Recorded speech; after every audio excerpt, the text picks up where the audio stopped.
Get comfortable asking yourself difficult questions. Get comfortable going deeper. Get comfortable becoming a better communicator. What do I really feel? What do I really need to know? What do I really want, to find out about? All right, so do you want some key lessons from my 30s? Here are a few things that I know will help transform your life. In my 20s, I worked my little Assaraf off. And it was all about hard work. Of course, I was learning. I was upgrading my knowledge and my skills and reading a ton of books, listening to a lot of, back then, cassette tapes, like the equivalent of podcasts today, or the equivalent, of going to a live event. I was learning, and working really hard.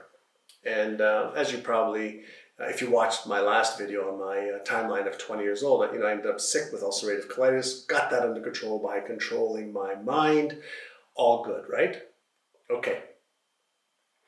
In my 30s, specifically mid-30s, because I built RE/MAX of Indiana from 1986 to 1995 or so, 9 years.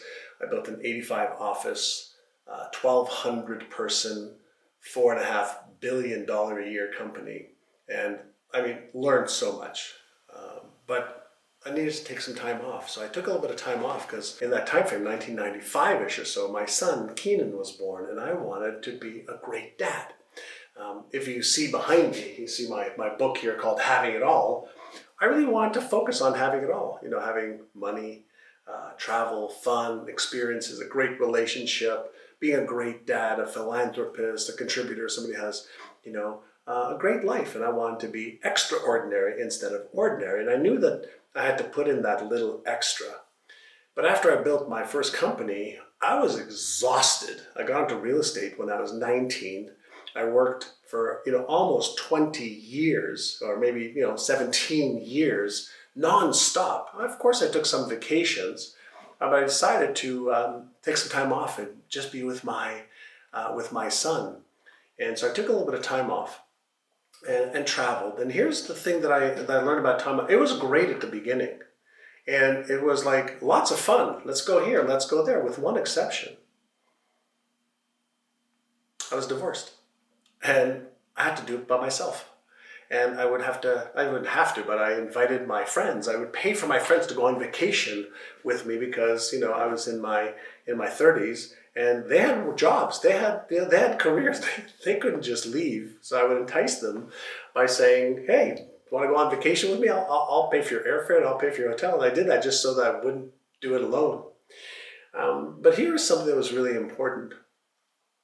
By taking some time off to be with, my first son, and then I did the same thing again to be with my second son when he was born, just about 19 months later, I'd gotten a divorce for the second time. And here I was, financially successful and pretty much set for the rest of my life because of what I had built with RE/MAX. And there was an area in my life that I was failing at, right? 2 divorces. So I was at the scene of both of those crimes, right? So I couldn't just keep saying it's her, right? So I had to really reflect and go, hey, with your business partners, you communicate, you get along great, you make plans, you get shit done, and things are going great. But how come you're getting divorced for the second time? Both great girls, by the way. First one, I got married because I had moved from Toronto to Indianapolis, and she couldn't work in Indianapolis when I was starting RE/MAX of Indiana. And it was just challenging because I was out building a company for 6-7 days a week. When I got home, I was exhausted and couldn't give her the time that she wanted to. She wanted to. We were young. I was building something, but she wanted to have companionship. And when I got home, I was exhausted, and I couldn't give more because I gave it all, to building my company. And so we ended up getting divorced. I met another wonderful gal who became the mother of my 2 amazing sons now. And we got along great. And we decided that we just weren't meant to be married, but we wanted to raise our children together. And so we decided to have an amiable divorce. Both divorces were amiable. We did it out of love and respect. And, I think they call it conscious uncoupling now. Like we just said, like, shit, let's just be fine human beings and love our children and be mature about it and say that this relationship isn't meant, to go longer than it has right now. And let's be mature about it. Let's take the high road and respect and love each other, which we have. And I've had a phenomenal relationship with my former wife, Stephanie, the mother of my 2 children, Keenan and Noah. But that was out of a conscious decision to be great parents and co-parent and love and respect each other. So that was that. But what I really want to share with you is when I got divorced, as much as I could spend time with my kids, 1 son first and the 2 kids, there was a lack of purpose, for the rest of the time, because then they were going to school. And so like my biggest decisions, like where am I going to eat today? What gym am I going to go to? What exercise am I going to do? Can I work out twice today? And there was a good feeling about that I had that freedom, but I wasn't trading my life for what I wanted, my love. I wasn't contributing in a way.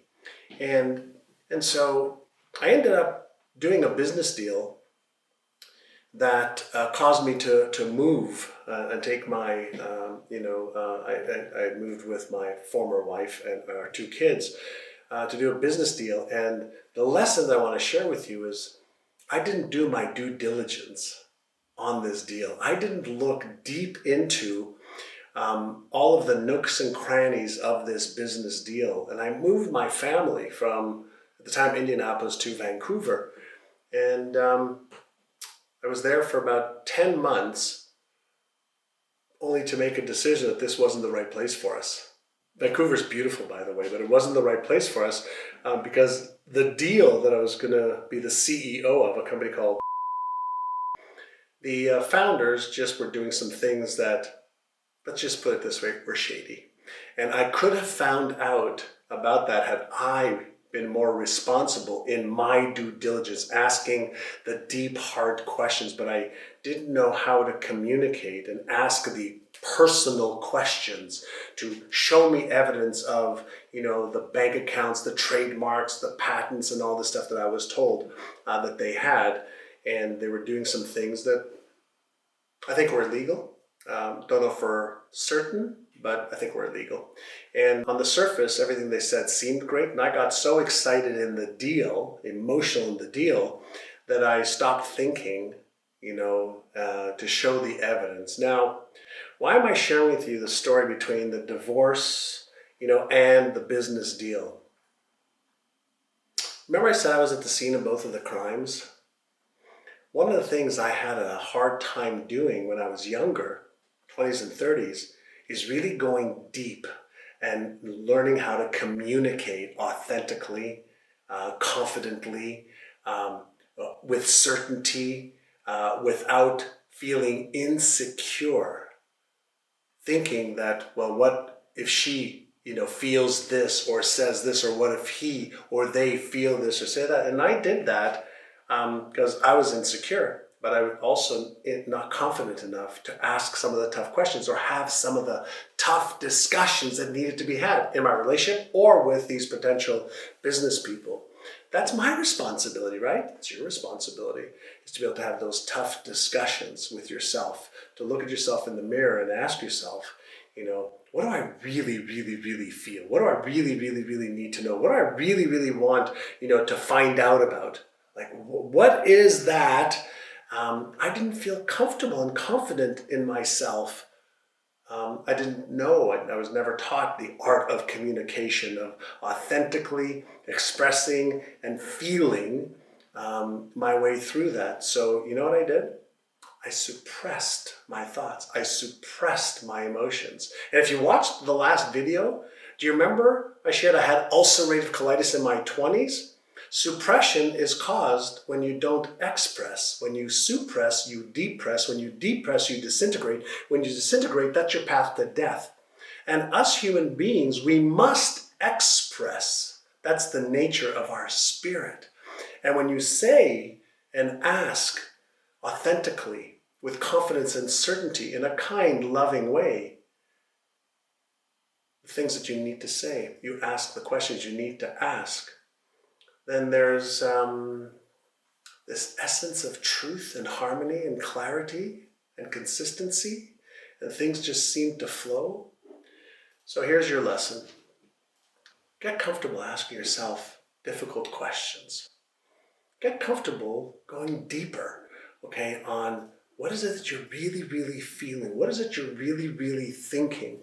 Get comfortable becoming a better communicator with love, care, kindness, empathy, diplomacy.